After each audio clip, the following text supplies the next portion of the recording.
नमस्कार दोस्तों, आप देख रहे हैं युगचरण। आइए जानते हैं 21 नवंबर की ताज़ा और बड़ी खबरें। आप इस वीडियो को कहां से देख रहे हैं कमेंट करके बताइए। साथ ही डेली अपडेट के लिए युगचरण चैनल को सब्सक्राइब कर लें। आज की पहली खबर है कि जेएमएम ने बाबूलाल मरांडी पर लगाए आचार संहिता उल्लंघन के आरोप। झारखंड में दूसरे चरण की 38 सीटों पर आज मतदान हो रहा है। इसी बीच झामुमो ने बीजेपी के प्रदेश अध्यक्ष बाबूलाल मरांडी पर आचार संहिता का उल्लंघन करने का आरोप लगाया है। जेएमएम ने गिरिडीह के निर्वाची पदाधिकारी सह उपायुक्त सह जिला दंडाधिकारी को चिट्ठी लिखी है और 2 तस्वीरें भेजी हैं। इसकी प्रति मुख्य निर्वाचन आयुक्त और झारखंड के मुख्य निर्वाचन पदाधिकारी को भी भेजी है। जेएमएम ने चिट्ठी के साथ बीजेपी नेता बाबूलाल मरांडी की 2 फोटो संलग्न करते हुए कहा कि ये दोनों तस्वीरें सोशल मीडिया पर वायरल हैं।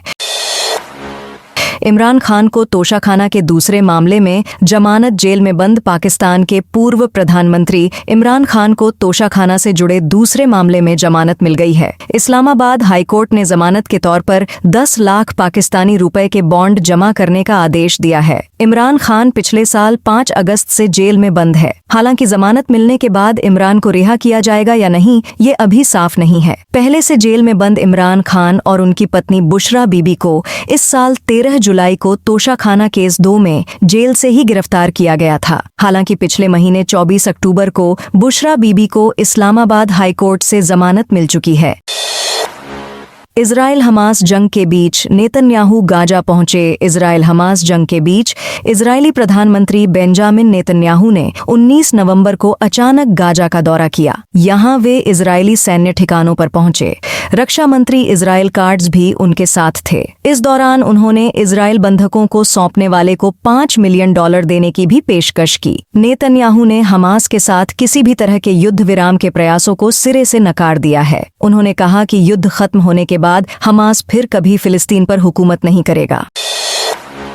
बॉर्डर गावस्कर ट्रॉफी 22 नवंबर से क्रिकेट की दुनिया में इस समय सबसे ज्यादा चर्चा बॉर्डर गावस्कर ट्रॉफी यानी बीजीटी की हो रही है। 22 नवंबर से ऑस्ट्रेलिया के पर्थ में 5 मैचों की यह सीरीज शुरू हो रही है। आमने सामने हैं टेस्ट की नंबर 1 टीम ऑस्ट्रेलिया और नंबर 2 इंडिया। वैसे तो दोनों टीमें 1947 से टेस्ट क्रिकेट में एक दूसरे से खेल रही हैं, लेकिन 1996 में इस मुकाबले को बॉर्डर गावस्कर ट्रॉफी का नाम मिला।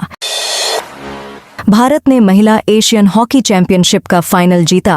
बिहार के राजगीर में हुई महिला एशियन हॉकी चैंपियनशिप ट्रॉफी पर भारत ने कब्जा जमा लिया है। टीम इंडिया ने चीन को 1-0 से हरा दिया है। तीसरे क्वार्टर के पहले मैच के 31वें मिनट में दीपिका ने टीम इंडिया के लिए पहला गोल किया, जिसने भारत को जीत दिलाई। सुप्रीम कोर्ट ने मद्रास हाईकोर्ट का फैसला पलटा। सुप्रीम कोर्ट ने कहा कि तलाक की याचिका लंबित रहने के दौरान पत्नी उसी तरह की सुविधाएं पाने की हकदार है जो उसे शादी के बाद ससुराल में मिलती हैं। अदालत ने तलाक के एक मामले केरल हाईकोर्ट के फैसले को पलटते हुए पत्नी को राहत दी और उसके पति को भरण पोषण के लिए 1,75,000 रुपए महीना देने का आदेश दिया। दरअसल केरल हाईकोर्ट ने 1 दिसंबर 2022 को पति को 88,000 रुपए महीना भरण पोषण देने का आदेश दिया था। इसके बाद महिला ने सुप्रीम कोर्ट में याचिका दायर की थी। दिल्ली में पॉल्यूशन 5वें दिन भी AQI 400 पार। दिल्ली में बुधवार को भी हवा जहरीली बनी हुई है। लगातार 5वें दिन AQI 400 के पार है। 15 नवंबर को इसका लेवल 396 था। बुधवार की सुबह 6 बजे कई इलाकों में AQI 450 और 9 बजे 424 रहा। यह गंभीर श्रेणी में आता है। शहर का सबसे प्रदूषित इलाका मुंडका AQI 464 रहा। वहीं वजीरपुर और अलीपुर में AQI 462 रिकॉर्ड किया गया।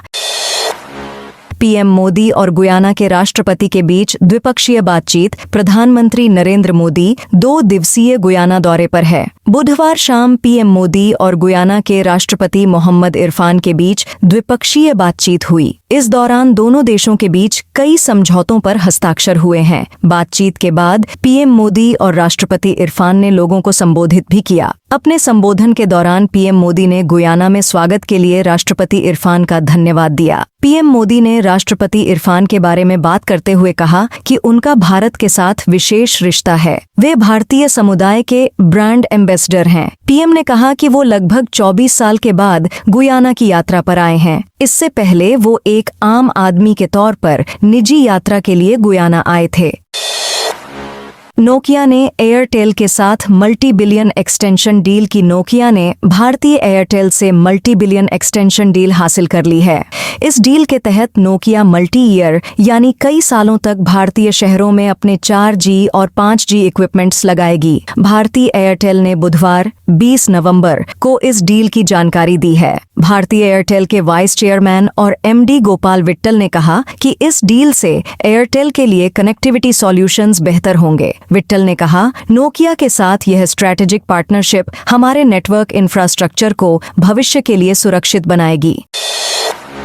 तीसरे विश्व युद्ध की आहट। यूक्रेन युद्ध के 1000 दिन होने के साथ ही यह संघर्ष अब एक नए दौर में प्रवेश कर गया है। एक तरफ यूक्रेन ने पहली बार अमेरिका की लंबी दूरी की मिसाइलों से रूसी जमीन पर हमला बोला है, तो दूसरी तरफ जवाबी कार्रवाई में रूस के द्वारा परमाणु हमले की नीति को बदल दिए जाने से तीसरे विश्व युद्ध का खतरा पैदा हो गया है। रूसी रक्षा मंत्रालय ने यूक्रेनी हमले की पुष्टि करते हुए बताया कि यूक्रेनी सेना ने रूस के ब्रांस्क क्षेत्र में 6 अमेरिकी मिसाइलों से हमला किया, जिनमें से कुछ को नष्ट कर दिया गया है। उनमें से 5 को S-400 और पैंट्सर एयर डिफेंस सिस्टम ने तबाह कर दिया, जबकि एक अन्य क्षतिग्रस्त होने के बाद ब्रांस्क क्षेत्र में रूसी सैन्य इलाके में गिरी।